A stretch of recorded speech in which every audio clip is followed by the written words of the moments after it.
Saya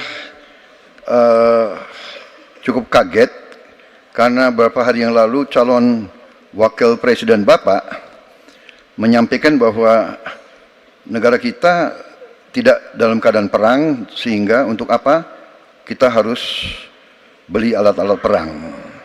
Tapi hari ini Bapak mengatakan Bapak setuju dengan kenaikan anggaran 1-2%. Jadi itu saya minta ketegasan. Yang kedua, ya sekali lagi data-data yang Bapak pegang adalah keliru, dan juga Pak Ganjar tadi juga banyak kelirunya. Saya sangat transparan, dan semua partai yang mengusung Bapak Profesor Anies mendukung APBN, berarti mendukung program saya,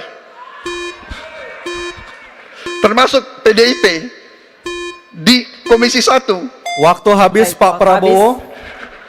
Baik, Pak Anies silakan untuk menjawab pertanyaan Pak Prabowo, waktu Anda 2 menit. Silakan. Ya, jadi kita butuh pertahanan yang sesuai dengan ancaman nyata yang ada di depan kita. Ancaman ini dirasakan oleh siapa? Dirasakan bukan saja di dalam batas-batas teritorial, tapi juga di keluarga. Bagaimana ancaman atas penipuan online, bagaimana ancaman atas peretasan, bagaimana ancaman atas judi online, bagaimana ancaman-ancaman terorisme. Itu semua membutuhkan perhatian. Jadi bukan memutuskan untuk belanja alutsista berdasarkan selera dan berdasarkan preferensi masa lalu, tapi justru harus mencerminkan kebutuhan masa depan. Inilah yang menurut kami penting. Ya, anggarannya perlu kita tingkatkan, tapi jangan keliru, ancamannya juga mengalami pergeseran. Jadi itulah sebabnya mengapa kita melihat perlunya ada strategi yang baik. Supaya apa? Supaya kekuatan yang kita miliki mereka bisa bekerja dengan optimal, tidak sia-sia. Lalu Pak Prabowo yang saya hormati, ini bukan soal pribadi, ini soal negara, ini soal policy. Penjelasannya ya di tempat ini, bukan di ruang-ruang tertutup yang tidak diketahui oleh publik. Justru kalau Bapak ketahui datanya salah, tunjukkan di tempat ini sehingga publik bisa mengetahui, bukan dalam pertemuan-pertemuan lain yang tidak jelas dari mana kita bisa menilai akurasinya. Jadi menurut hemat kami, bila ada di antara kami yang faktanya keliru, Bapak tunjukkan. Tapi kalau Bapak tidak menunjukkan, berarti memang faktanya benar. Itulah kenyataan yang ada di lapangan. Dan ini juga yang selalu kami gunakan. Kami gunakan fakta-fakta itu. Itulah sebabnya, Pak, kami melihat penting sekali untuk kita tenang, dingin, jangan emosional dalam menghadapi persoalan-persoalan kenegaraan, dalam menghadapi persoalan-persoalan pertahanan. Demikian jawaban kami. Terima kasih. Baik, terima kasih Pak Anies. Oke, tenang dulu. Tenang dulu. Mohon tenang Bapak dan Ibu, mohon tenang supaya kita bisa mendapatkan intisari dari jawaban maupun pertanyaan dari ketiga capres kita ini. Dan kami persilakan Pak Prabowo untuk menanggapi Pak Anies dalam waktu 1 menit, Pak. Kami persilakan Pak Prabowo. Pak Anies. Saya tidak bicara tertutup, saya bicara di Dewan Perwakilan Rakyat Komisi 1, di mana semua partai yang mengusung Bapak hadir dan menyetujui yang saya ajukan.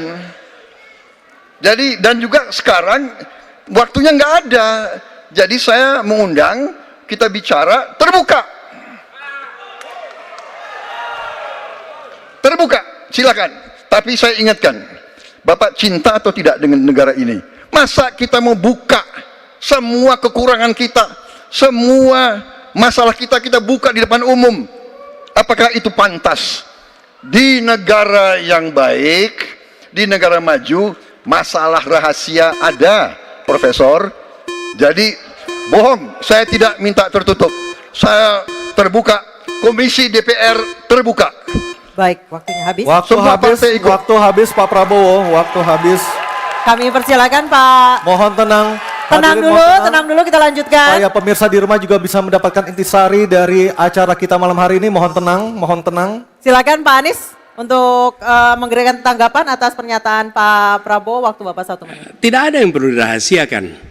Bapak Presiden menyampaikan, Bapak punya lahan lebih dari 340.000 hektar, sementara TNI kita, prajurit kita, selebih dari separuh tidak punya rumah dinas. Itu fakta, tidak perlu dibicarakan secara tertutup. Itu kekurangan yang harus kita perbaiki. Dan ketika tadi Bapak mengatakan, Bapak akan meningkatkan kesejahteraan. Pak, Bapak ini sudah Menhan selama 4 tahun, hampir 5 tahun.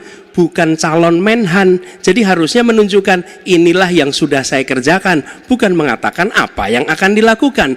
Nah, saya menyampaikan, bila saya ditugasi, maka kenaikan gaji dilakukan tiap tahun.